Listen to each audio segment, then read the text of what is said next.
Across the country, folks are listening to A Nerd? Yep, Benjamin Rockwell is back at it again. And now, it's time for Computer Talk Radio with Benjamin Rockwell. The website, computertalkradio.com, computertalkradio.com. The phone number, 888-NERD, 888. That's 888-6373-888. I am a computer nerd. Keith M. Sedor, Steve Kesky, Marty Winston. Everybody you hear on here pretty much we're just a bunch of nerds. We're nerds in our own different little ways and so forth. Normally, this is where I tell you what's going to be coming up at the end of the hour, later on this hour, next, and then we go into the news. But this week, we're doing a special show. This is something which I've been wanting to do this for a while.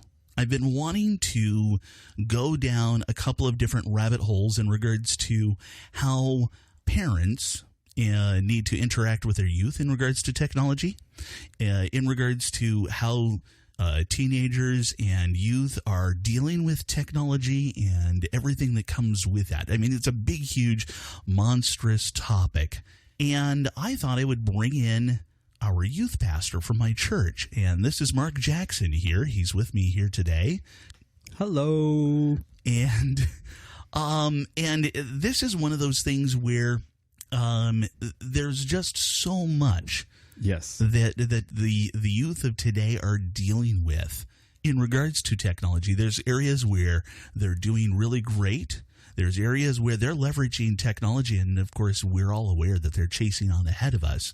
And there are also areas where, okay, at what point in time do we decide to let the kids have their own cell phone, to have their own tablet, to hack into NASA or the NSA? Turnabout is fair play. NSA spies on us. Our kids can spy back on them. That's only fair. Yeah. And then also we'll talk about maybe a little bit about some of the websites, the inappropriate websites, how kids are getting into trouble there and so forth. Mark, let's dive in. What is – I'm going to ask you, what is probably the biggest thing that you hear from the youth themselves in regards to technology? Yeah, that's a great question. The biggest thing that I hear from youth today when it goes regarding technology, actually, it's what we don't hear. And that is they don't look at technology in the same way that we do as adults.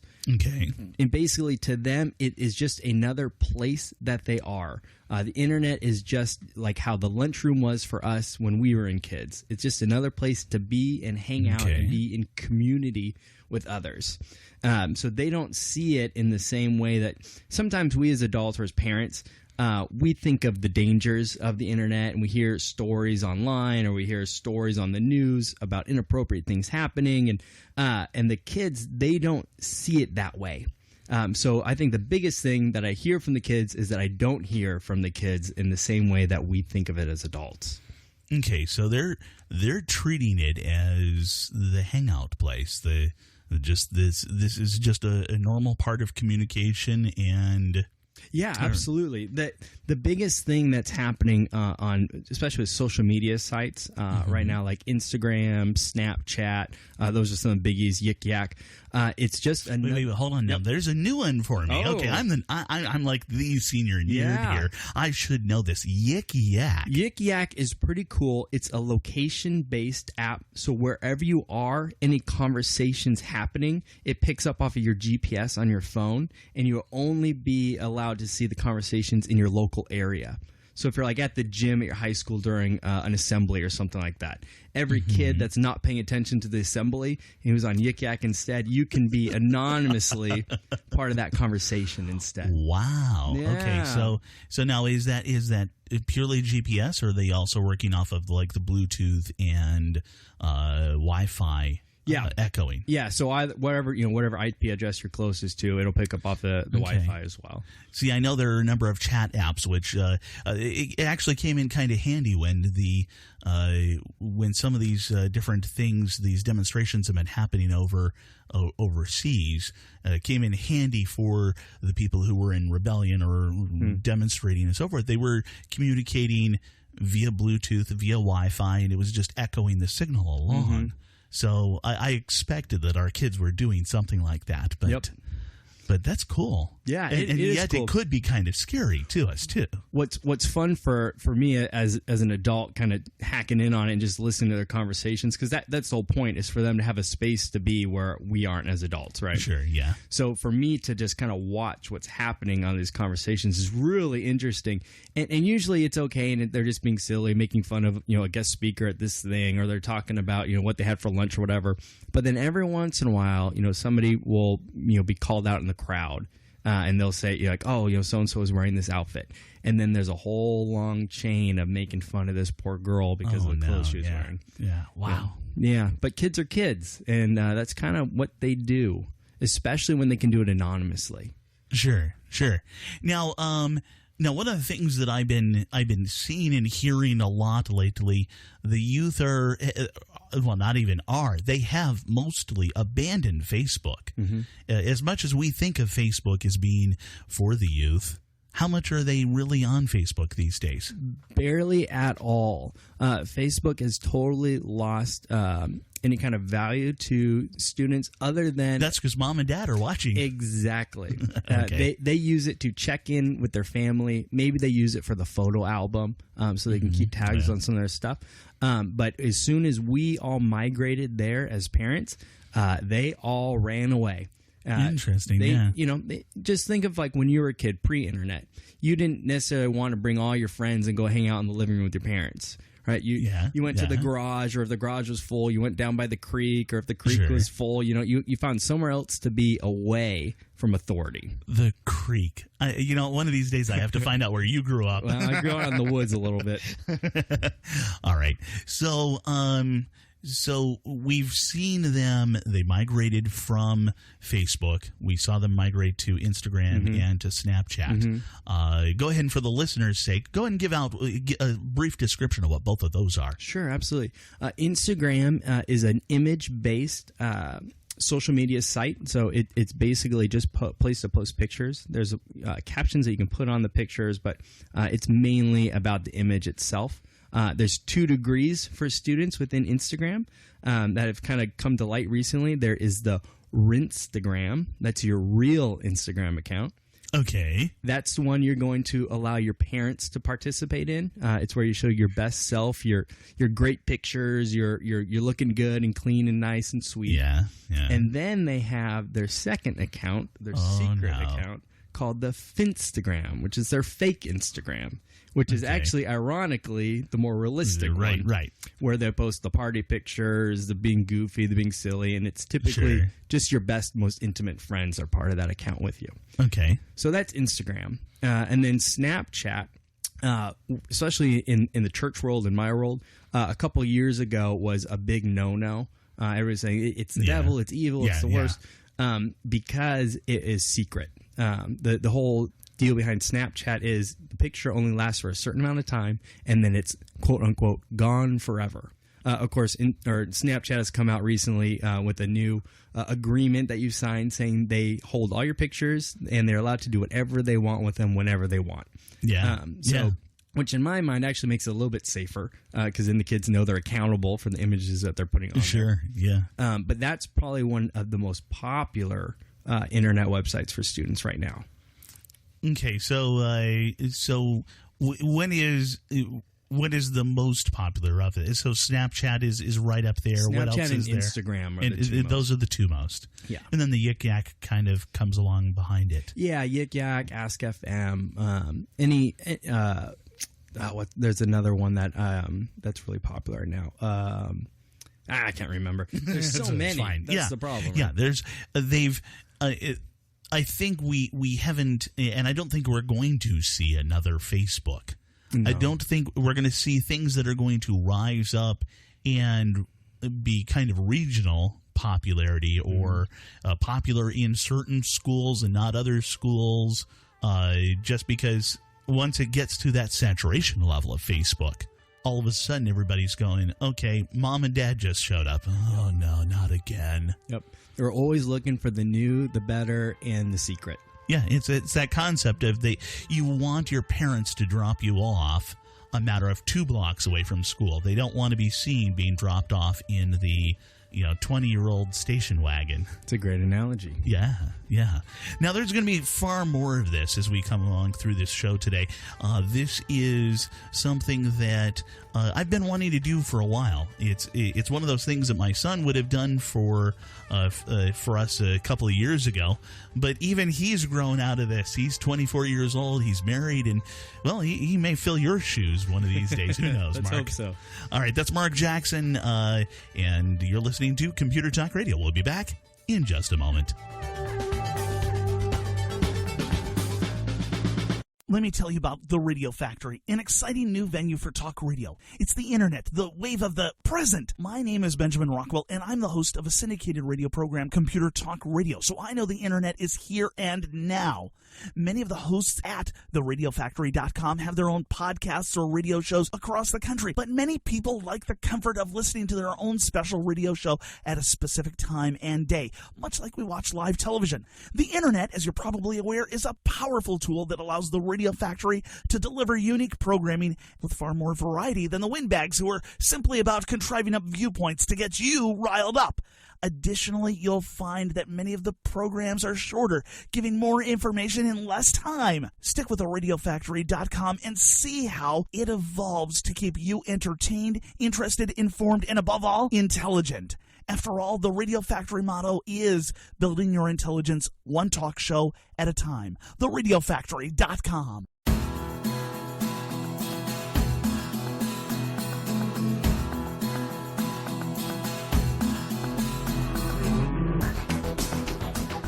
The phone number, 888-NERD, 888, that's 888-637-3888. I am a computer nerd, so are the rest of the people. If you've got a computer question, you want to know how to resolve this error on your Mac, whatever, either myself or one of the other guys will have an answer for you, so feel free to call me. I've got Mark Jackson here. He is our youth pastor at our church. He is heavily involved with youth, far more than you would think, parents getting involved with their youth. But the reality is, as we were just talking about, the kids try to avoid that, especially when they can escape. I mean, how many people are out there? And I'm talking to you, the listeners, how many of you really understand Instagram and Snapchat and Facebook and all of these other different programs that are coming up? And the reality is they don't. Mm-hmm. So, all right. So now you've got kids. I have a 2-year-old daughter, and she's not on technology yet. No. Okay. So how soon? That is a great question, and I think I have a little bit of time before I have to start worrying about it. I mean, she does actually have her own little VTech computer. That she's learning the alphabet on. Is it a tablet? Yeah, a touch screen? No, not a touch screen. Okay, yeah, but it just looks like a tablet. Okay, yeah. So when Daddy's on his iPad, Charlotte gets to be on hers as well. Does it have a bumper on it? Mm-hmm. Yeah, so it can fly across the room and perfectly fine. It has and will take a beating. I hear you there. Yeah, but as far as technology goes, when you start giving phones and tablets and computers and stuff, that really comes down to the kid. It is completely dependent on that kid's maturity and when they're ready for it. And I say, you as parent, you know best. Okay. So at 2 years old, she's not going to get her own iPhone 6S. No smartphone yet. Yeah. Are there any guidelines that you've heard of? Look, no matter what, like a 3-year-old doesn't need it. Mm-hmm. I mean, we can say that easily now. 5-year-old. I think 12 to 13 is when we would start getting into the phone. You saw where it's going. Yeah. You just chased on. I'm just going to skip ahead here. Yeah.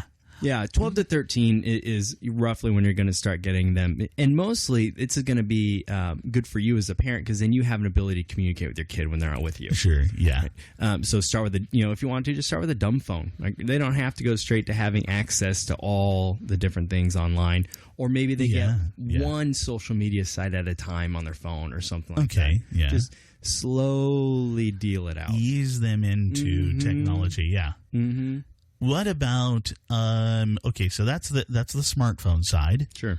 And I know to some extent we are moving away from computers. A lot of the youth have said, the PC over there, Windows what? Mm-hmm. Yeah, Mac OS what? No.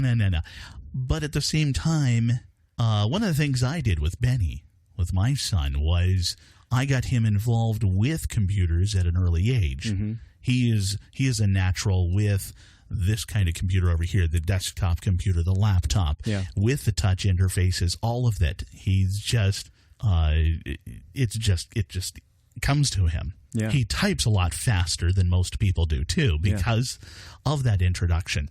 Standalone, away from the internet, what age would you say? Honestly, just because of the way it seems our world is going, the sooner the better as far as computers go, because it seems like to me that is going to be not just a necessity, but just a way of life.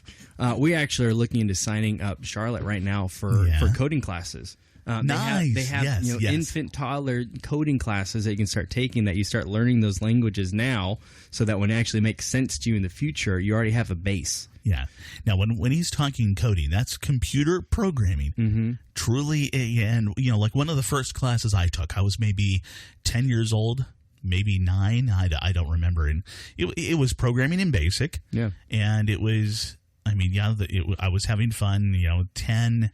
Print this on the screen, and then 20 you do this, and then 30, and whatever it was. It was like a 20-line program or whatever in the end that I typed up, and I was so happy. It feels good though, huh? Yeah.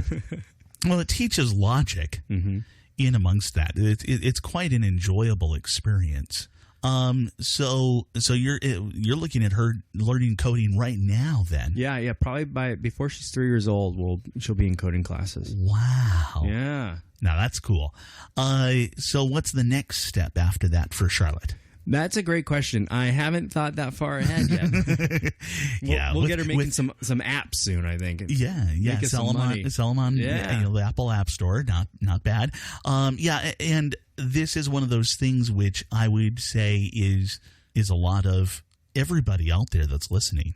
One of the things that I struggled with along the way was, all right, how much is too much? How much is what's too wild for him?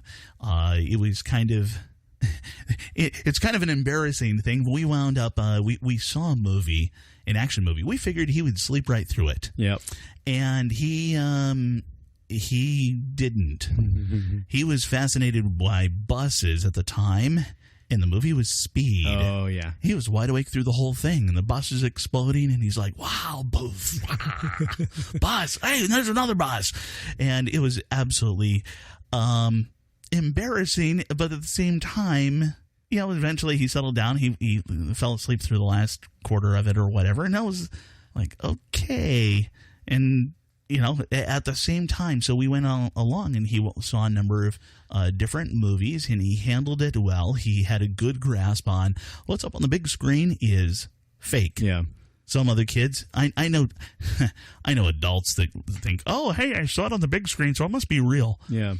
But then we struggled with some of the video games. All right, he's seen this kind of action in Star Wars. Do we let him play a Star Wars video game?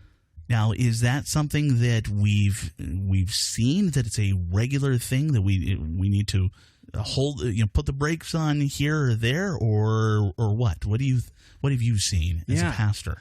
A couple things. Number one, I saw Deadpool recently, the movie Deadpool. Did Charlotte go with you guys? No, Charlotte did not go with us to see that. Yeah. But that was kind of my point, is there were definitely grandparents there with their 4 to 8 year olds. Wow. And stayed through the entire film. I think that's a level of inappropriateness in that. As far as action video games and appropriate action movies, what really comes down to is the idea of inoculation. And debriefing. Yeah. So as a parent, we want to take the ability to maybe play the video games with the kids. Talk about how fake it is, that this isn't real, or, talk about what's going on. Story-driven games like Final Fantasy or something like that are great because they have action, but the point is the character development. Right? Yes. So take the time to talk with your kids, deal with the situation with them rather than just buying them a game for Christmas and sending them to their room with it. Okay. Yeah. Now, how much do you see parents doing that these days? Barely any. Really? So, yeah. I'm sorry. Barely any are involving themselves, or barely any are. Barely any are involved in the video game process, and we are definitely moving in a way that video games are the norm. As a kid of the 80s, it's great for me, right? I mean, I am the video game age. Yeah. But it's just cultural now. And so for us as parents, we want to go ahead and just be involved with our kids in something that they are going to enjoy and it's going to be a part of their life. Yeah. Yeah. There's a lot to that. There's, I found we kind of lucked out, I think, with my son. Mm-hmm. I don't know. You tell me. Did he turn out normal? Yeah, he's a good dude. There was. It's been a very interesting road. As a parent, you sometimes you don't even know. Sometimes there are directions where you have. You kind of think they're going to go down this road or that road, and then you're totally surprised. Mm-hmm, mm-hmm. And there's so much more. We're going to be back with Mark Jackson here. What was that? I don't know. We're going to be back with Mark Jackson. He is my youth pastor at my church, and he's also got a website. We'll talk about that a little bit later, too. Right. You're listening to Computer Talk Radio. We'll be back in just a moment.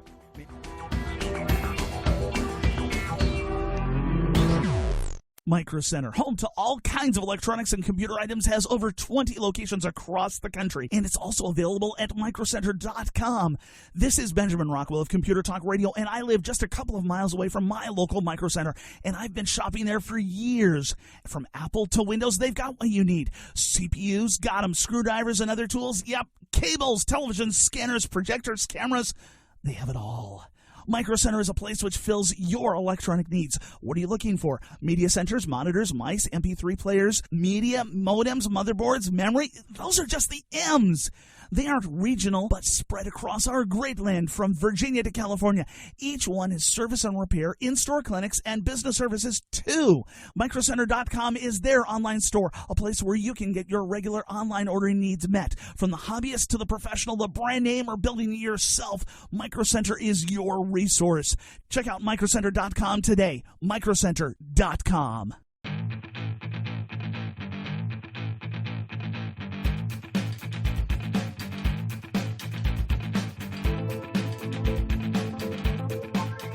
The website, computertalkradio.com, computertalkradio.com.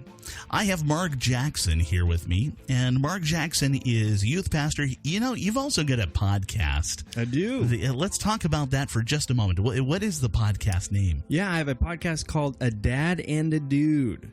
All right. Fatherhood and parenting advice from a dad and a dude. Okay.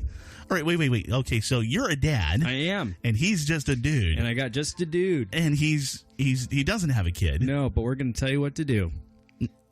So he's going to tell you what to do with your kid, even though he doesn't have a kid. Yeah, what it is, it's a perspective piece. So it's me as a father and the way I look at parenting as a dad, and a guy who is not a father and how he looks from the outside in. Okay, interesting. Comedy ensues. Yeah, I bet. It's like... I can just imagine, somebody who's 50 years old, hasn't been married, trying to give me marriage advice. Yes, it's gonna. How does that work? Wow, I can imagine that must be an interesting one. I apologize, I haven't listened to it yet. Oh, that's all right. Now you can. I'll put it on your phone before we leave. There you go. What is the website for that? adadandadude.com. adadandadude.com. All right. Very cool. I'll definitely have to check that out. You've got like 1,000 people listening to that now, too. Right? Yeah. We got about 1,000 listeners a week now. Wow. It's amazing what podcasting is doing these days. Pretty cool. Yeah. All right. So we've been talking with you for a little while, and we're going to continue talking with you about our kids. Our kids and technology, and there's so much that's out there. One of the topics that I do definitely want to hit on is kind of that dangerous topic. It's that topic about inappropriate websites, and I'm using a euphemism there when we're talking about really it's the stuff where they can see stuff that they shouldn't see until marriage. Yeah. Exactly. There you go. Yeah. Yeah. Unfortunately, the internet, actually, the majority of the internet are these inappropriate sites at this point. Yeah. Yeah. Which is just makes it a sad place. As much as there's great things there and like podcasts, there's also clean podcasts, no less. Clean, not explicit podcasts. There's a lot of bad stuff out there as well, and our children, because of especially the teenage age when hormones are going on and all these kinds of things. Really, hormones in teenagers? No. Not only do they have these emotions they never had in their entire life, but then the hormones to match them, and then accessibility to something that, when I was a kid, if I was going to look at something inappropriate, I'd have to go figure out how to get one out of like a liquor store. Right now, it's just right there in your own bedroom. And so the ease of access is actually causing a lot of problems. And so we now as parents, we have to be on guard at all times to help keep our children away from these things that are only going to damage them. Yeah. And the accessibility is amazing when you consider the involvement. I mean, we look at a matter of, forget about the PC. Putting the PC in the living room, the dining room, a public area, the family room, something like that. That was something that we did for a while. And then, of course, laptops. Well, the laptop, you actually have to get around behind the kid because they're no longer at the table; they're sitting on the couch.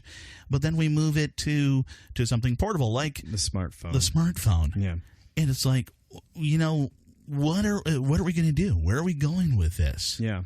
There are some safeguards that we can do. Like you mentioned, having computers, laptops only in public spaces. You, as a parent, I think you have full, as long as you're paying the cell phone bill, I think you have every right to say, hey, hand me your phone. When you come home, the phone stays in the living room as well. Try and keep it out of the closed-doored areas in the house.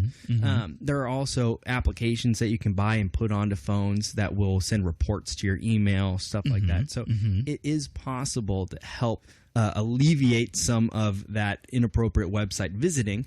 But at the same time, the best thing we can do is to continue to have this open dialogue with our kids, to continuously talk about these things, to help inoculate them and build them up instead of what we normally do as parents, because it's embarrassing. We don't really want to talk about it. It's a little bit icky. I want to talk to you about... Never mind. Let's talk to you about sports. There we go. Yeah. Oh, NASCAR. That's a lot easier conversation. But I'll tell you, actually, the conversations, because I don't know if you've had this situation. Not with my 2-year-old yet, no. Yeah, not with your 2-year-old. But with any of the other kids. So when I've had the conversations with Benny... he's 24 now. It was a number of years Conversation's ago. over. Conversation's over. He's married. He's enjoying. Yes. When I had those conversations, the funniest thing for me was, that little side of us that looks from the outside in at all of it, was that he was just as embarrassed as I was about the conversation. Now, how would you say? I mean, you're a pastor, so you've got some insight into this. How would you tell a parent how they can get around that? Yeah, there's going to always be a little bit of embarrassment. There's really not much you can do in a sensitive topic like this to avoid that completely. But however, the thing you can do is you can ease into that conversation rather than, you guys are sitting at dinner and saying, hey, tell me about the websites you looked at today. That might make it awkward. Yeah. But instead what you can do is you can just talk about the day in general, right? Like, hey, what was the best thing you saw today? What was the worst thing that happened today? And just start having a normal dialogue, and then with your great parent brain, slowly work that into the category that you actually wanted to talk about. Okay. So allow the student, or your kid, for me, student, allow your kid to let their brain kind of gradually go there. And then you'll have usually a much easier time talking about it. And if it starts getting awkward, go ahead and cut it. You did good that time, and then bring it up again next time. Yeah, they start turning beet red. You start turning even redder. Yeah. Not a good it's point. It's time to break for ice cream at that point. Oh man, how many parents do you actually deal with and answer their questions in regards to this? Yeah, dozens. I in fact I talk about this subject at churches all the time. Okay. Very cool. So this is Mark Jackson. He is a youth pastor at our church. It's a small church, so when you said dozens, I'm going, we don't have dozens of kids. Yeah, multiple churches I go to for this topic. But dadandAdude.com for his podcast. Talk about some of these similar topics, I imagine. Yeah, absolutely. Oh, wow. So this is Computer Talk Radio. We'll be back with more in just a moment. Hi, this is Benjamin Rockwell. Most of us use digital cameras nowadays, but what do we do with those old pictures and slides in the back of the closet? Well, let me tell you about Legacy Digital Productions. They specialize in taking your old memories on film, videotape, and slides and digitizing them to DVDs. If you have boxes of old slides, then you know they fade more and more each year. Let Legacy Digital scan them for you and stop the aging process dead in its tracks. You'll get beautiful 10-megapixel digital files, color-corrected and ready for printing. All this is done faster and cheaper than buying a film scanner and doing it yourself. Your files are then burned onto gold archival DVD discs where they will last for generations. Call right now, mention my name, Benjamin Rockwell, and receive a 30% discount on your order. Call toll-free 1-866-2-LEGACY. That's 1-866-2-LEGACY. And tell them Benjamin sent you. Your memories are priceless, so call 866-2-LEGACY now.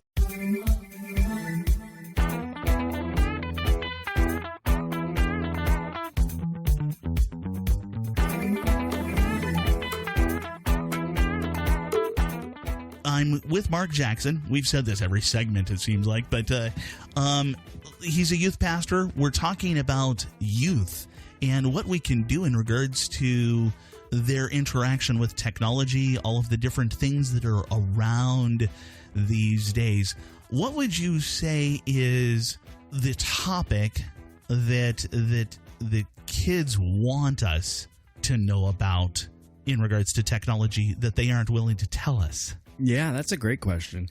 I think number one, I think that the students actually wanting to be part of everything in their life in the first place. Mm-hmm. So first of all, having any conversation about what's going on in their life, both technology-based or sports or extracurriculars or school, all that's important right off the bat. Secondly, I think that the most important thing that we want to do as parents is get involved in what the students are doing with their identity online. So basically, if you think of when we were kids, we had the lunchroom. And that's where we would go and we would try on different personas and we try out new things and try and see what fit. Okay. What were the things that people liked about us, And then I remember this kid came to school one time in a bright pink rash guard. He was not going to the beach, anything like that. Just thought this was the look I was going for. And so he showed up at school and everybody made fun of him enough that he never wore that shirt again. Okay. That's the kind of stuff going on online right now. So the students are using, their Instagram and Snapchat and stuff to build out who am I? And as a teenager especially. Okay. So getting involved in that conversation and helping to guide your kid into the adult that you want to help grow them into, that's huge. And we have the ability to do that because all those pictures and all that kind of stuff, it's just right there. So we're like, when we were kids, it was all, in the cafeteria or wherever, and the parents couldn't see that. Yeah. With our students' lives all accessible online, we can go through all those things. Hey, what were you doing here? Like, oh, you said a funny joke. Why would you say that about that thing? Or, it looks like you kind of made fun of this guy. Is that really appropriate? Yeah. So we have the ability to go through those things and talk to our students about who they are and what's the identity that they're going for here. And we can help in that way kind of guide them and build them into better people. Now, I've heard this before, and I want to throw this at you. I've heard that our youth, as much as they seem to want their freedom, they want some constraint. As a pastor, do you see that actually, or do you see something different? I think the best thing I can do is tell you a little story, a little science experiment. Yes. There were a group of scientists, and they took a bunch of kids, and they put a playground in the middle of an open field. And on that playground, the kids were just kind of released to do whatever they want, and they did not leave the confines of the immediate structure. So they slid on the slide, they swung on the swings, they did the monkey bars, but they didn't go outside of feet of where the playground actually was. That night they went and they built a fence about 50 feet out around the whole thing, and the next day released the kids again. And they ran wild within that fence. As long as they had a boundary identified, they actually had more freedom to be themselves and express themselves. Our kids, even as teenagers, are the same way. Okay. If they have no boundaries, they'll actually bound themselves tighter into something. But having the freedom to express themselves within a limited boundary allows them actually to be able to be themselves more. Nice. Okay. So we really should give them boundaries. Yeah. We really should say, look, like you were saying, let's sit down. Let's talk about what's on your smartphone. Let's talk about, the web browser. Let's talk about all of these different things. Mm-hmm. Yeah, even just they say even one meal a week together as a family, it increases grades in school. It drops incarceration rate drastically.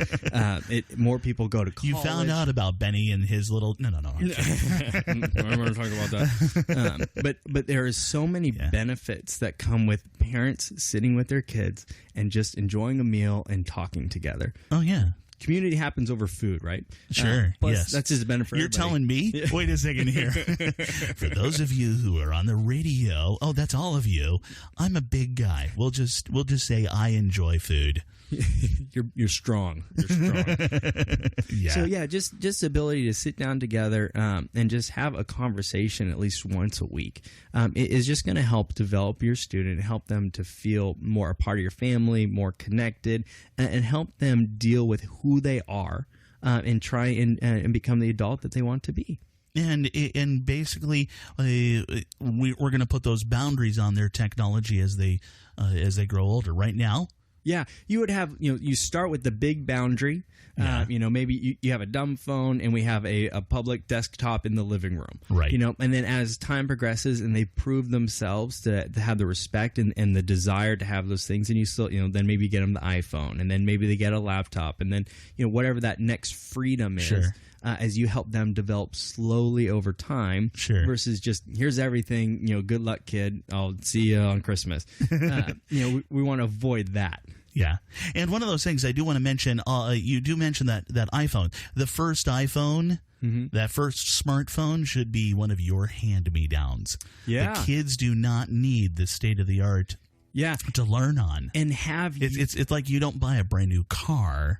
No, you get a jalopy, for the 16-year-old. Right? Yeah, it's beat up. It's 15 years old. It's got smoke billowing out of it. The whole bit. Yeah, and they'll love it. Yes. Yeah, and have your iTunes account hooked to it, so you're the one in charge of the apps and all that kind of stuff that are being downloaded instead of them.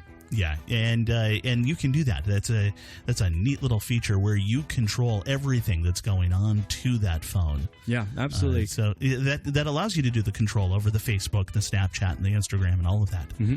This is Benjamin Rockwell. You're listening to Computer Talk Radio. That is the voice over there of Mark Jackson. He's a youth pastor, and we brought him on for a very special Sunday afternoon. No. like the ABC after school special. Let me open my Bible here. Yeah. We'll be back in just a moment.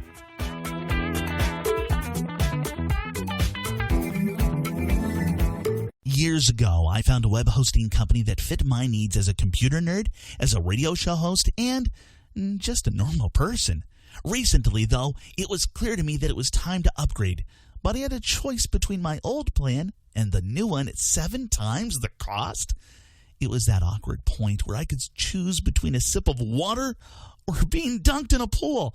I searched around, comparing the many options for someone like me. After searching around for 3 weeks, there it was, SiteGround. In proper fashion, I tested their customer service, their knowledge, and their willingness to do things the right way. The SiteGround salesman made sure that I didn't overbuy and get a 50-gallon bucket when a 32-ounce soda would do. These guys know WordPress, Joomla, and regular standard websites. These guys at SiteGround are awesome. SiteGround.com. Site, S-I-T-E, ground.com.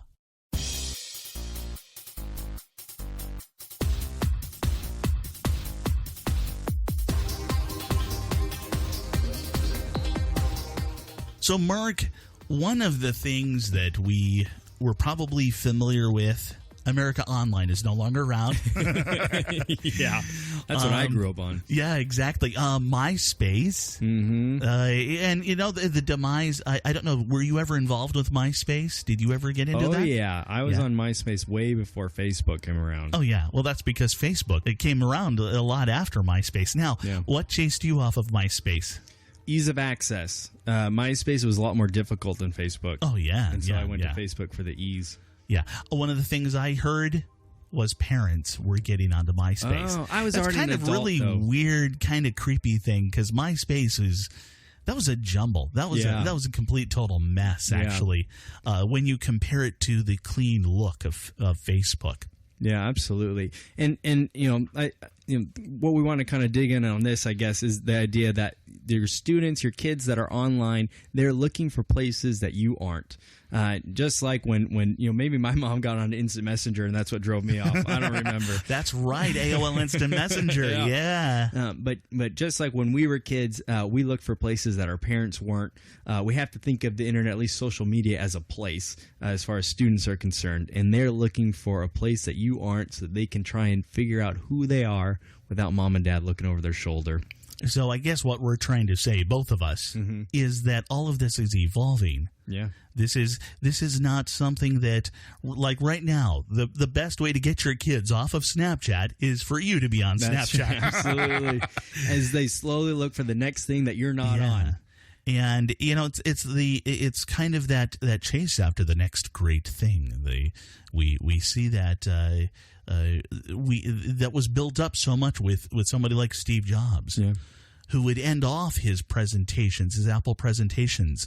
Wait, there's one more thing, and that would be that killer thing that we'd all be dying to find out. What are we going to see now? Only time will tell. Yeah, exactly. Parents need to be flexible. Yeah. But they need to understand that this is an evolving situation in a micro, not even a microcosm, I guess. It's an entire environment. Yeah, it's a whole world. That is evolving not in the same way that our environments evolved in over the course of a matter of many years. Yeah. But the cycle seems to be getting shorter and shorter and shorter. Absolutely. And in fact, the way we're interacting online is getting shorter and shorter and shorter too. So where we went from Facebook and have these big, long, multi-paragraph posts, now we're on Twitter where you get 140 plus characters and that's it. So as a parent, don't feel bad if you don't master Instagram before your kid moves on, or Snapchat or whatever. Just continue to pursue them and continue to try and help walk them through the wide digital world that we have. Yeah, there's so much there. When I started doing this show a matter of 8 years ago, finding news was a little bit difficult. Now, every week, there's like a ton of news. It's like, I can't report on all of this. Yeah, you could just read your Facebook timeline and you'd be able to report on the news. Yeah, exactly. So this is Benjamin Rockwell. You're listening to Computer Talk Radio. That's the voice of Mark Jackson. He is a youth pastor. He is also... Podcaster, there we go. The website, adadandadude.com. You're listening to Computer Talk Radio. Let me tell you about the Radio Factory, an exciting new venue for talk radio. It's the internet, the wave of the present. My name is Benjamin Rockwell, and I'm the host of a syndicated radio program, Computer Talk Radio, so I know the internet is here and now. Many of the hosts at theradiofactory.com have their own podcasts or radio shows across the country, but many people like the comfort of listening to their own special radio show at a specific time and day, much like we watch live television. The internet, as you're probably aware, is a powerful tool that allows the Radio Factory to deliver unique programming with far more variety than the windbags who are simply about contriving up viewpoints to get you riled up. Additionally, you'll find that many of the programs are shorter, giving more information in less time. Stick with theradiofactory.com and see how it evolves to keep you entertained, interested, informed, and above all, intelligent. After all, the Radio Factory motto is building your intelligence one talk show at a time. Theradiofactory.com.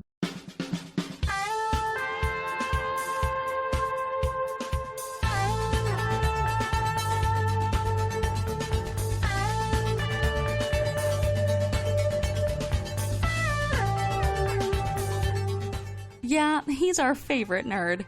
And now, with the quest of enriching your experience with computers, here's Benjamin Rockwell with Computer Talk Radio. The website, computertalkradio.com, computertalkradio.com. The phone number, 888-NERD, 888. That's 888-637-3888. If you have a computer question, if you want to know more about whatever it is we talk about on the show, feel free to call us. Feel free to email us.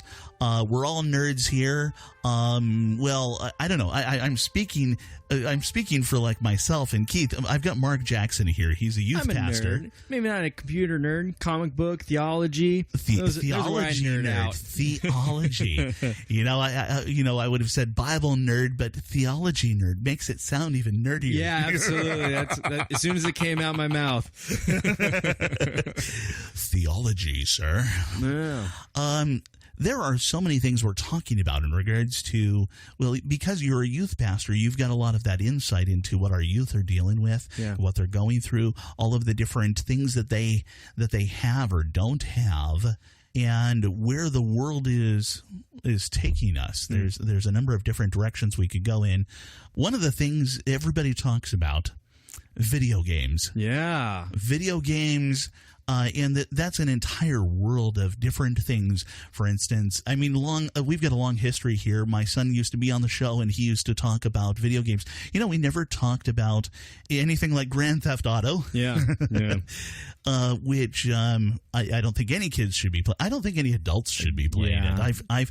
I saw a demonstration of it once at E3, and I'm going, what is the fascination here? I'm not interested. Not a lot of redeeming qualities in Grand Theft Auto. What are we seeing in the world of video games? Yeah. What are we seeing out there for just generalize what's going on with the youth and all that? Yeah, absolutely. I mean, first-person shooters are still the number one video games. Oh, yeah. For whatever reason, we like to blow the heads off Nazis, and that doesn't seem to be going away. But there's or KGB agents. Yeah, there you go. Yeah. But there is this new kind of subculture of video games that is on the rise, and these are emotional response type games.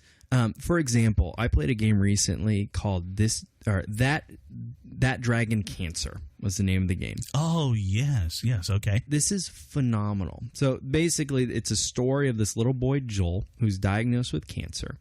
And you play all these different characters in his life as he's going through chemo and he's going through his whole process. And it's actually the voices of the parents. It's the actual voices of the parents doing the characters as they're having these conversations with their doctors. Yeah. So this is a real boy in real life, and then they made a video game out of their story. Oh, wow. And you get all the same emotions that these parents are experiencing as you're playing through this video game. And probably the kid, too. Yeah, absolutely. When they demoed this at E3 and some other places, people walked out of there, and it was just the first level, and they just walked out like, I don't know what to think right now. Yeah, I heard some of them were coming out crying. Yes, absolutely. And stuff like that, yeah. So I almost finished the game. It just got to the point where I have to put this controller down. I can't play it anymore. But there's stuff like that coming out where it's actual artistry that you get to participate in, and they actually have this ability now to pull out those emotional responses that we you get in movies and books and real life, hopefully. But now video games are actually being able to do that. So there's some cool stuff happening in that world. There probably won't be another That Dragon Cancer, but there will be things like that down the pike. So now, would you suggest? We already know this because you mentioned this earlier. A matter of you suggest that parents sit down with the kids and join in with them with the video games. Yeah, if your kids are video game people, play with them in the same way that if they want to play baseball, that you go play catch. If they want to do football, you'd also play catch. If they're going to do dance, you sit in on their dance classes. It's the same type of thing. Right? I know. I didn't say go dance. Go dance with them. You don't want me dancing with my daughter. Other than the comfort of our living room. But I absolutely think whatever interest your kid is showing an interest in. Be a part of that with them, and you guys can sit together. And there are cool enough games or games that are easy enough to play that you as a parent can sit down and enjoy it with them. One of the games that I enjoyed the most playing against Benny, or with Benny technically because it's a team game, is the game Portal. Yeah, and that is you're presented in a first person shooter kind of concept. But you're not really shooting anybody, and it's a strategy puzzle game. You're solving puzzles together. Exactly. Yeah. And we could actually we found we had to work with each other. We found that we could communicate and talk about other things while we were playing it, which is a lot more different than I don't know. I'm thinking we played a game called Army of One, which was kind of funny because there were two of us. Maybe it was Army of Two. I don't know. We're running along and we're just blowing heads off of everybody. Which is always fun, too. What would you say is another game that parents should be getting into with their kids? Really anything that shows that you show an interest in. Super Smash Brothers is an easy one to play together because it's silly cartoons beating each other up, so that's always fun. Anything story driven is good, like Final Fantasy or a Zelda game. Something that you can talk about. What is it about this character that we like? What is the story? Or if it's a multiple choice, like a role playing type game. Sure, yeah. So you guys can talk about why you're going to make those different choices to save the princess or not save the princess, or just anything that you can elicit a conversation out of. Versus we're going to sit down for half an hour and shoot zombies. Yeah, blow up stuff. Yeah, there you go. Minecraft is a great one. Talking about like working together. Sure. You get to build houses and you get to fight zombies. At the same time. So there's a little something for everybody. Nice. Build houses and fight zombies. Yeah. All right. It's a little bit of Walking Dead with Bob the Builder. There you go. Yeah, perfect. What would you say are some of the things that parents shouldn't do in regards to video games? The entire world of video games and our interactions. Yeah, I would say if you have a gamer type kid, if somebody that is going to want to play video games, don't go the route of no, video games are bad or evil and just completely disallow them. But instead allow them to experiment. You can't play Pong, period. It's the devil's tool, that Pong, the ball going back and forth. Yeah, okay. I used to wake up when I was a little kid in the middle of the night to use the restroom or something, 5, 6 years old, and my dad would be playing Duck Hunt in the middle of the night. Awesome. Loved it. Oh, wow. Yeah. So I guess that the long story short is, don't isolate students or your kids from video games, but instead allow them. But if it's something that maybe it's not a value in your family, or you want to limit screen time and let them play outside and stuff, that's fine. Put boundaries around it. Sure. But don't just make it a no, we don't do that in this house kind of a thing. Yeah. What would you say is a good positive thing that beyond the playing with the kids, something that needs to be done besides playing video games with kids? Yeah. I'm a big firm believer of any time that you can just have a conversation with your kids. If you can just take a moment, no matter what you're doing, to allow yourself to get involved in their life, to participate in it. If that's via a video game, if that's what it takes to get them to sit still long enough to talk with you, that's fine. Or going for a walk outside, or whatever you want to do. But helping your kids to communicate with an adult is super important. In fact, it's one of the things that, because of technology the way it is, that we're starting to lose with kids, that they're having less of an ability to hold a positive, long conversation with an adult the way we used to be able to. Yeah. I reported on that on one of our shows just recently. A matter of they're noticing that communication skills are just dropping off. Yeah, pretty drastically. And even the English language in my book is being butchered because of the way we're typing with all the abbreviations. What are you doing? W-A-T space R-U space D-O-I-N-G. Yeah. We no did question mark at the end. I did a podcast once where we actually talked about all the different abbreviations for different words and tried to guess what they were, and we couldn't even figure them out. It's drastically sad, actually. So having a conversation to help bolster that within your kids is huge. I'm gonna, you know what? Actually, let's do that the next segment. Let's talk about some of those different things. There's a website called Urban Dictionary.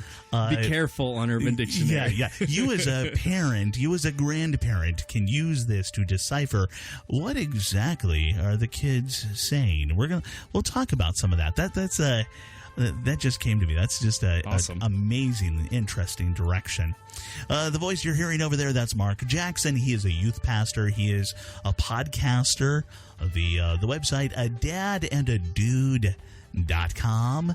And that's I've got to listen to it. It's I happen to know Mark. He's at our church every Sunday. This is Benjamin Rockwell. You're listening to Computer Talk Radio. We'll be back in just a moment. Let me tell you about the Radio Factory, an exciting new venue for talk radio. It's the internet, the wave of the present. My name is Benjamin Rockwell, and I'm the host of a syndicated radio program, Computer Talk Radio. So I know the internet is here and now. Many of the hosts at theradiofactory.com have their own podcasts or radio shows across the country, but many people like the comfort of listening to their own special radio show at a specific time and day, much like we watch live television. The internet, as you're probably aware, is a powerful tool that allows the Radio Factory to deliver unique programming with far more variety than the windbags who are simply about contriving up viewpoints to get you riled up. Additionally, you'll find that many of the programs are shorter, giving more information in less time. Stick with theradiofactory.com and see how it evolves to keep you entertained, interested, informed, and above all, intelligent. After all, the Radio Factory motto is building your intelligence one talk show at a time. theradiofactory.com.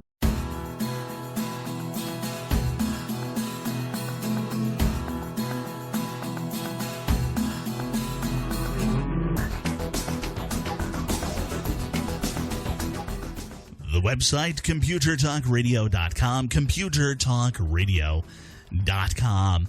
I have Mark Jackson here with me, and Mark has, he's our youth pastor at our church. He's been dealing with youth for quite a while now. Yeah.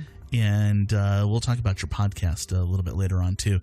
Now, we were just talking about in the previous segment a matter of youth they've developed their own language. They've butchered the English language and then moved on. And what led us into that? Oh, I said, what are you doing? W-A-T, are you doing? Yeah. What? No question mark at the end. And it's like, it's like what the Cajuns did to French, I feel like, a little bit. I didn't think about it like that, but yeah, you're right. It just totally butchered the language and made it their own. So you've got a list over there. I do. Of these. You came prepared. Yeah, this is a list from abbreviations.com. Okay. To make it easy to find. And so what I'm going to do is I'm going to quiz you. I'm going to say the abbreviation. All right. And you try and guess what it is. Okay. All right. Well, we'll start with an easy one. the number 2, the letter B. Probably the word to be. Good job. There All right. you go. See, Yeah. So this is what we're going to do. All right. 1174. 1174. I have no idea. Okay. Now, tell me how this makes sense. Invited to a wild party. There is a look of confusion. Yeah, thanks for helping them out. 1174, invited to a party. Wild party. A wild Yeah, party. it's important. Wow. Yep. I couldn't even figure out where that one came from. All right. No. All right. Maybe a little bit easier. The number 4, 4YI. 4YI.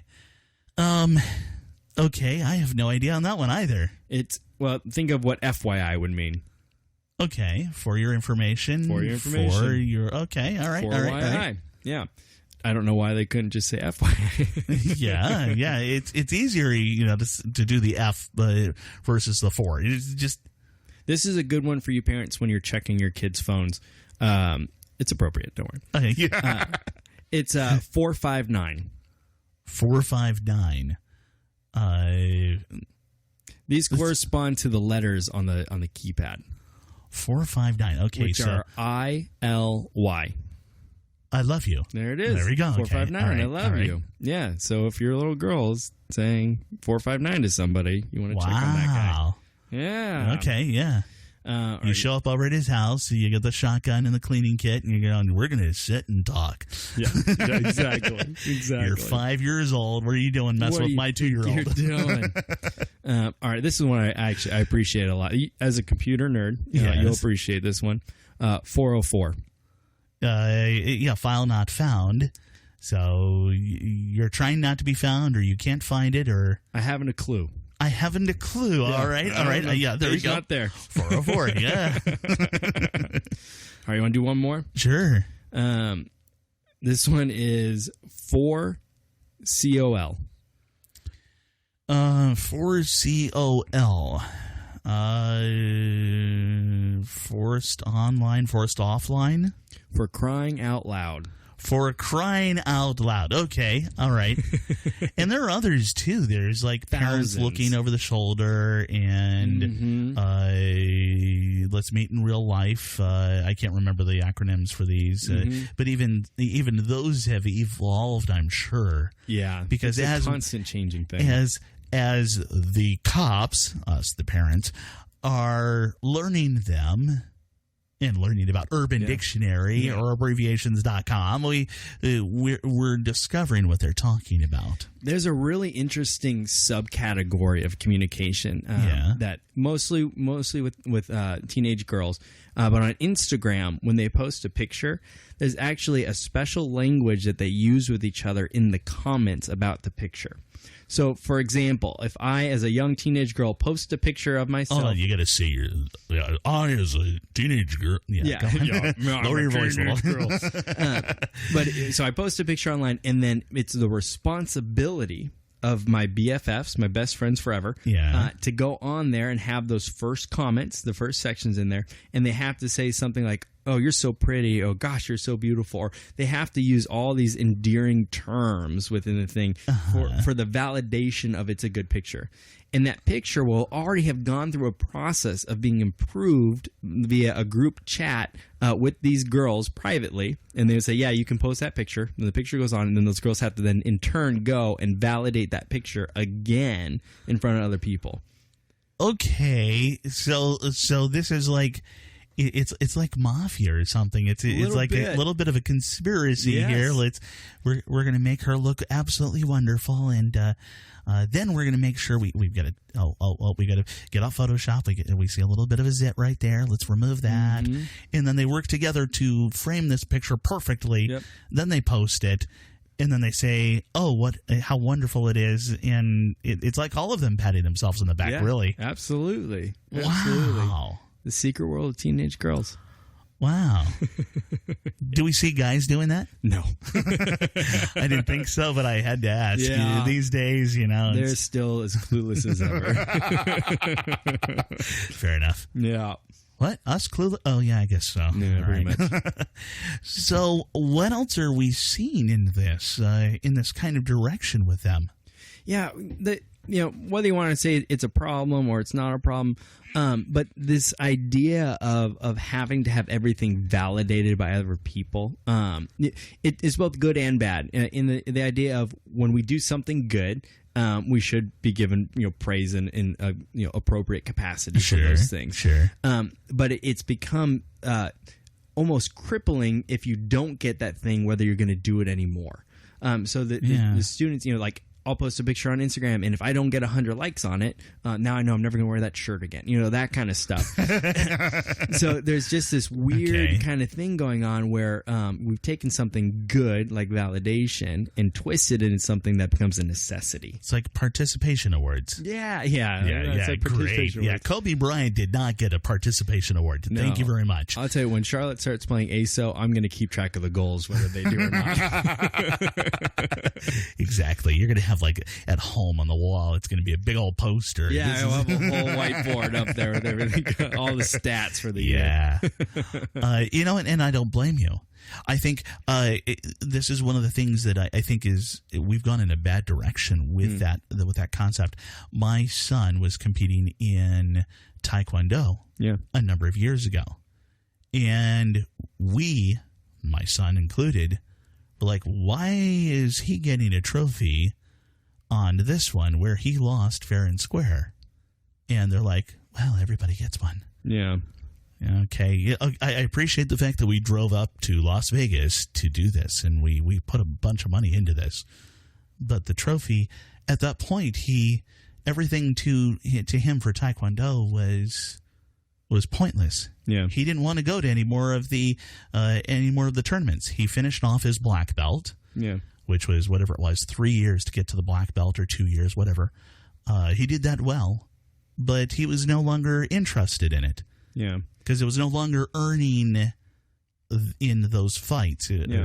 Fights is a bad word, I guess, today. Sparring, competition. Kumbaya, we're supposed to love each other and all that. But my biggest fear is it's celebrating mediocrity. It's allowing the kids to say what I did was good enough and not push themselves to the next level, which they could potentially achieve. But we give them these participation trophies, or we like all their pictures and stuff, and we don't push them to change and shift and grow and try and become something different and special. Yeah. There's so much here. We could actually do weeks and months worth of this, and Benny already warned you about that, didn't he? I was told, yeah. So this is, of course, Mark Jackson. He is a youth pastor. Mm-hmm. He's got a podcast called A Dad and a Dude. We're going to talk about that next year on Computer Talk Radio. Great. And I'm Benjamin Rockwell. And normally, we are still talking computers and technology. Absolutely. This is great.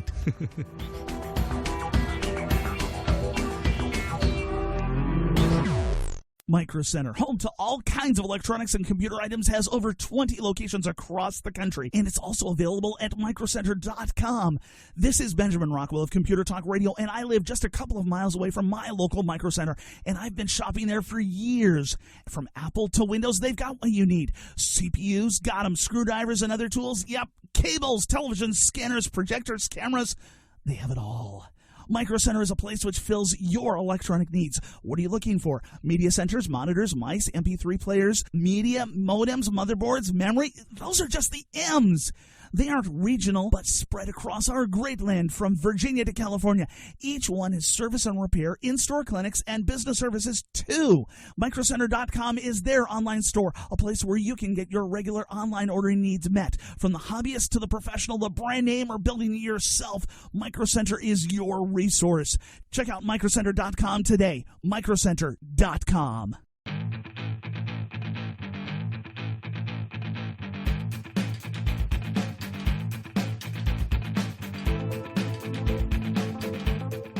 The phone number, 888-NERD, 888. That's 888-6373-888. You're mocking me just like Keith M. Cedar does. I just memorized the number. I love it.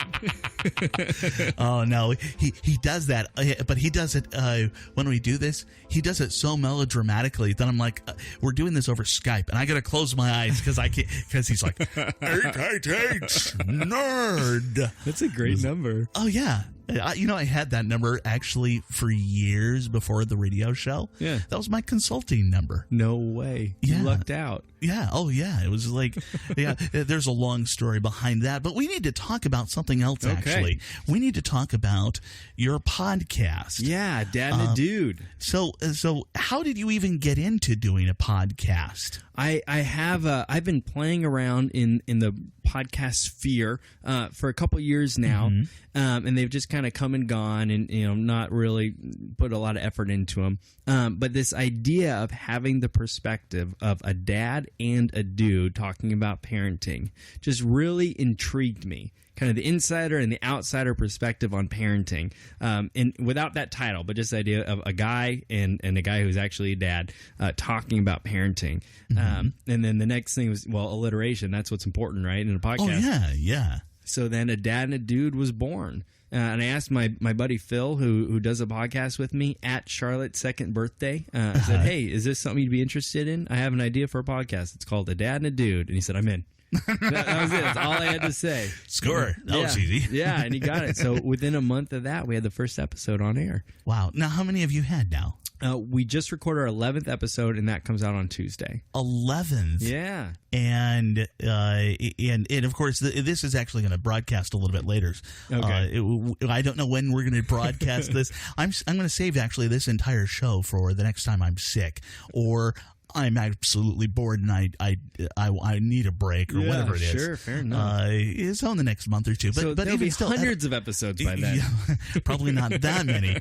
But when you figure 11 episodes in, you got 1,000 listeners. Yeah, we're averaging about 1,000 listeners a week right now. You're doing something right. Yeah, there's I'll something tell you about that it right there. Yeah. So it's a fun time. We usually have some real advice in there, but then we also talk about what celebrity would make the best dad who's not a dad yet. Or okay, all right. So who'd you guys arrive at for that? We ended up with John Cena being number one dad who's not a dad yet. Okay. Protector, warrior, good wrestler. What else do you need? Okay. All right. Why not The Rock? Yeah, well, he's kind of too big for that kind of stuff now. I feel like he's so high fluting everywhere. Oh, John no. Cena's more down to earth, all American. He did that movie, the where he played the babysitter. Yeah. All right, maybe proved not. my point. Yeah. Yeah, that was not dad material. So what else do you guys talk about? We do try and give some real advice. We've talked about the top 10 baby names from last year. We talk about how to potty training tips. I brought in the most bizarre things I had from when Charlotte was born, and Phil had to try and guess what they were. Okay, all right. Which were the nose Frida. This is a popular device. It's a booger sucking device. Very important. Okay. Very important. Got to keep the nose clean. There you go. Got to keep the nose clean. All right.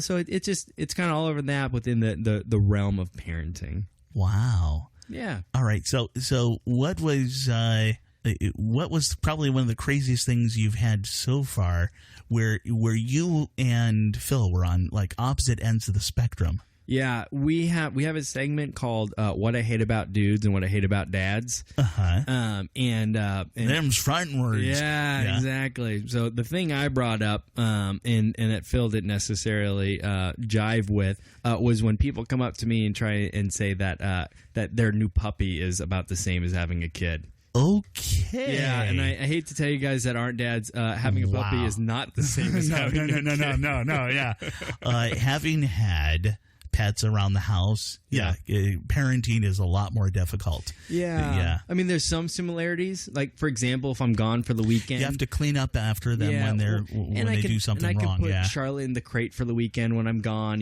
So that's the same as a dog. Yeah, but other things are different. Wow. Yeah. It just amazes me at times. Yeah, you don't take your dog with you everywhere, or your cat. You shouldn't. Yeah, your cat will claw you.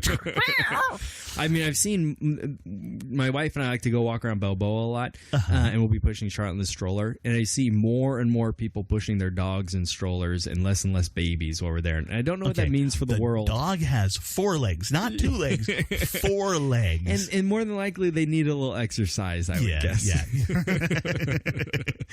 Usually when I talk about taking the dog out for a walk, there's another thing that the dog is doing. It doesn't. Yeah, exactly. I got to carry along a blue paste in a plastic bag. Yeah. So you guys have been starting this up and just going gangbusters with this. Yeah, we've tried to hit the ground running as best we can. We were interviewed on another podcast recently for the newest internet creators that kind of inspired him, and so we've just been having a lot of fun. And really, it's an excuse for the two of us to basically. I think Phil is one of the funniest guys in the world, and for some reason, he thinks I am, and so it's just us trying to out humor each other, while we're in the room together. So awesome. It's just an excuse to hang out, and if people keep wanting to listen, then all the better. Sure. It's an interesting thing to hear back from people. Yeah. Just with a radio show, I hear back from people, and they comment on some of the stuff I've said. I'm like, did I really say that? I guess I did say that. Yeah, I sound so wise. Yeah. You gave me such inspiration. I did, didn't I? What was I talking about? This is what you do. You reboot your computer if you have a problem. That you found inspiration in that? You don't use your disk drive to hold your mug. It's not a cup holder. Yeah, exactly. I had a user call me with tech support. This is years ago when I was in tech support, and they called me and they said their cup holder was broken on their computer. Wait a second. Yep. You mean your disc, your CD-ROM? No, my cup holder. What's a CD-ROM? Okay, whatever. I'll send a tech out. The tech came back. She was dead serious. Yep. She thought that I kid you not. I was flabbergasted. What was that moment though, where she was so excited to know that her computer had a cup holder? What a great feature, she thought. I know, really. Like, what were you thinking? I don't know. I thought she was just funning me. No, it was. She meant it. Yeah. Crazy users. We should do a segment on that someday here on Computer Talk Radio. We'll be back with more in just a moment. Hey guys, this is Benny Rockwell. Most of us use video cameras nowadays, but what about those old movie films in the back of your closet? Well, let me tell you about Legacy Digital Productions. They specialize in taking your old memories on film, videotape, and slides and digitizing them to DVDs. Imagine Grandpa's old 8mm and 16mm films that are just sitting in a box getting old and fading away. Legacy Digital will clean and recondition those films, capture them digitally frame by frame, and then produce beautiful DVDs of your precious memories on long-lasting, archive-quality discs. They don't use a projector, and your films can't be damaged in the process, the best available for families like yours. The final results are gorgeous. What better way to preserve those precious memories for future generations? Call right now, mention my name, Benny Rockwell, and receive a 30% discount on your order. Call toll-free 1-866-2-LEGACY. That's 1-866-2-LEGACY. 1-866-253-4229. And tell them Benny sent you. Your memories are priceless. So call 866-2-LEGACY now.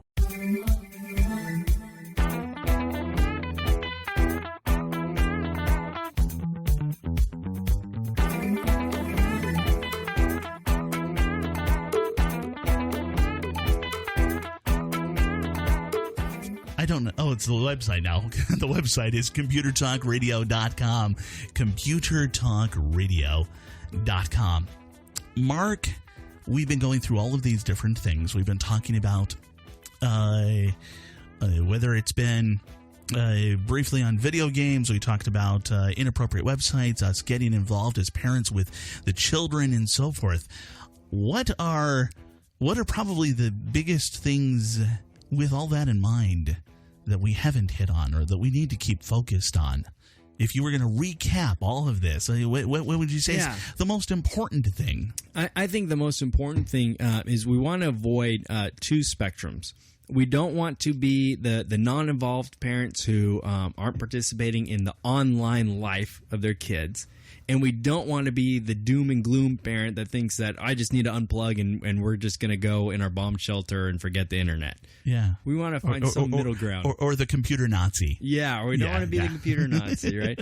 Now, boundaries are good, and we want to make sure that our kids have appropriate boundaries around them. They're age appropriate and maturity appropriate and all that kind of stuff. But at the same time, there's some kind of freedom that the kid will need, and that freedom will grow over time as they move into adulthood. Okay. So where have you seen this in practice with some of the students, some of the kids, the youth that you've been dealing with? Yeah, I actually I spoke recently on a panel, and we had a pastor, a high school student, a college student, and a mom on the panel, and we're talking about social media and technology. And the mom that was on the panel actually ended up being my high school science teacher. Oh, so wow. I walk in the room and I see this woman. I was like, Miss Gaines, what are you doing here? She's like, I'm on the panel. Who are you? And I'm like, I used to have a big fro in high school. She's like, Mark? She totally knew. I can't imagine you with a fro. Oh, man. There were dark days, my friend. Yeah. But she had some great information. And some of the things that she was in practice with were just so like, yes, this is good stuff. So some of the things that she's done. Each of her kids end up getting phones at different times based on the maturity. So like her oldest daughter got it at like 12 years old. Her son didn't get till 13. Their next daughter, she actually got one at 11, which for the mom is actually a convenience thing because she would have to work later in the day sometimes. Yeah. You need a phone so I can get a hold of you. So they kind of let a maturity thing with the phone. They keep all computers downstairs. All computers and cell phones are not allowed upstairs. Okay. Where the bedrooms are. Right. That helps with inappropriate website stuff. Sure. And then she has one Apple iTunes account that she owns. So if the kids want to download anything, they have to go through her first, literally her thumbprint to make that happen. Yeah, exactly. So just really cool stuff like that, so that she gets to keep tabs on everything going on with her kids. Love that. And the other thing she does that I think is amazing is that if she has one son that likes to play video games and stuff, and she sits down with them, they go through the manual together and they read what the principles behind the game and what kind of character he's going to build, and she doesn't necessarily watch him every time that he's playing, but she's engaged with it. And so when he comes down for dinner, and they're talking like, oh, so what did you do on Halo today, whatever it is. Sure. And so she's just participating in his world with him. And it just showing that interest that actually helps the kid feel like he's accepted in what he's doing. Yeah. And then it also helps lead into other important conversations as well. So I just thought that she's just as good of a teacher now as she was when I was in high school a long time ago. With an afro. Yeah, exactly. One of the interesting experiences that I had was talking with my son about a game. Actually, it wasn't that long ago. It was it was within the last 2 years. So he was 22 at the time already, at a minimum. And it was a video game where kind of a paranoia kind of thing. It was the entire government watching over you, and you had your choice of being a little bit more aligned with the government or more aligned with the people. And it was a very interesting game. And I'm badly paraphrasing it, I'm sorry. But we talked about some of the things in the news, some of the things about, the NSA watching us. And, we both sat there with little tinfoil hats on the couch and as he was playing the game. No, it wasn't quite that bad. But you can go in very interesting directions with some of the different conversations. Well, there's very few things, social media-wise and what your kids are posting and doing on there, and then video game-wise, that you can't find the virtues and the values in to bring to light and talk about with your student or with your kids. Yeah. So you want to look for those things. So whether you're going through their Facebook profile, their Instagram, and seeing what's going on in their life that way, and then bring up, hey, I saw that Marcy said so-and-so about you. How does that make you feel? Or if it's a video game, like, hey, what is it about this character that draws you to what he's doing? Yeah. Those are life lessons, right? And so you can pull those out and just help your student to register and understand those kinds of things. And same with movies. Usually we're drawn to the character that exhibits some kind of value or virtue that we like. And so you talk about those things and you bring them up in conversation. Yeah. There's so much there. There's so many different directions you can take this, and it's up to us as parents, as adults, to help them to grow. Yeah, your kid isn't going to bring this up with you, and they're going to keep playing the video game. It's up to you to take the initiative to reach into their lives and help them see these values. Yeah, definitely. There's just so much. Just technology can be as much a crippler as it can be an enabler and a helper for the good things. It's just all in how you use it. Exactly. It's a tool. It's a tool. Yeah. Alrighty, this is Benjamin Rockwell. That's Mark Jackson. We'll be back with our closing comments here in just a moment here on Computer Talk Radio.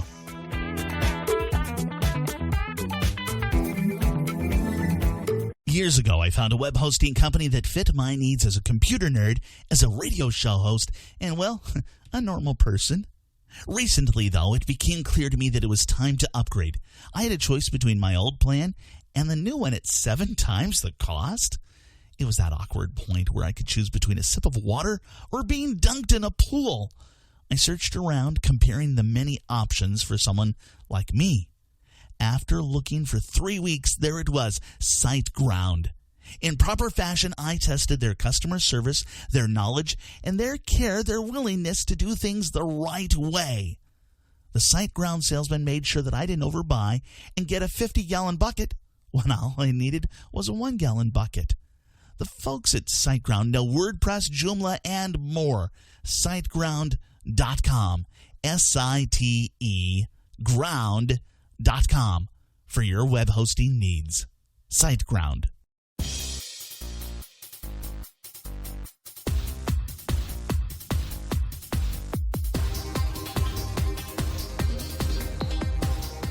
Okay, Mark, we've been talking about all the things in regards to the kids, a little bit in regards to the parents.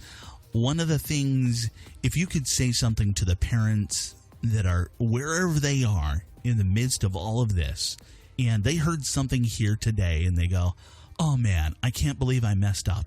This could be a whole bunch of horrible, and if you could just comfort them, just give them something to how would they approach whatever they're doing right now to resolve this?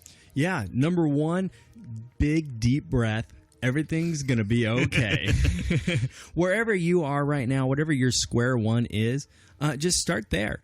If you're super technologically advanced, you've been listening to this radio show for a long time, you've learned everything that Ben Rockwell has to share, then you're going to be ahead of the game. If you're just now tuning in for the first time, maybe you're a little further back, and that's okay. Start there. In fact, your student, your kid can teach you a lot of stuff. And they'd be willing to, for them, when you come up to them, and this goes for grandkids too. Absolutely. Sometimes grandkids or grandparents have a lot bigger of an involvement with grandkids. Yeah, if you pull up your phone and say, hey, can you show me how Instagram works? Your kid's going to think that's hilarious, and he's going to show you how to do it. Or their best friend might be even better, because like, hey, dude, I made your mom sign up for Instagram. Isn't that funny? But use the kids to make it happen. Yeah. And they'd be thrilled to do that with you, because it's showing that you're wanting to be part of their life. And then just keep taking those lessons from them, and that helps you be able to monitor and be a part of that world, which is awesome. So my best advice is stay where you're at and just learn, and don't be afraid to put yourself out there and try. Very cool. So now there's parents out there, there's kids out there. Mm-hmm. They've gone in whatever direction, and they need to know it's not too late. Yeah. And we need to be encouragers in regards to technology and utilizing this tool for good. Would you do us a favor? This is kind of a rarity for us, but you are a pastor, and I think we would go amiss if we didn't at least have you say a quick prayer for everybody out there. Cool. I'd love to. Absolutely. Father, I thank you for each and every one of the listeners on the radio right now, their desire to learn, to be educated, to grow, to respond to some of the things that they heard about today. Lord, I just pray that you will be a part of their lives. You'll help them through this process. You'll help them to figure out what's going on in their kid's life, and they will be able to participate, to help their student grow, to know you more, to participate in this world as a better person with greater values and greater intuition. Lord, we love you. In Jesus' name, amen. There's so many people out there I think that they just need to let that sink in. They need to just relax, let go. There's what is the phrase we use? Let go and let God. Let go and let God. There you go. It's one of those things where we just have to work with that. We have to trust that God is going to keep us strong through whatever it is we're going through. Yeah, absolutely. And and remember, at the end of the day, it's all going to be okay. It is going to be okay. Everything. Quote a song. Everything is going to be all right. Everything's going to be all right. Thank you, Mr. Marley. Yes. This is Benjamin Rockwell. That's my special guest, Mark Jackson. His website, adadandadude.com. Of course, you're listening to Computer Talk Radio. We'll catch you next week.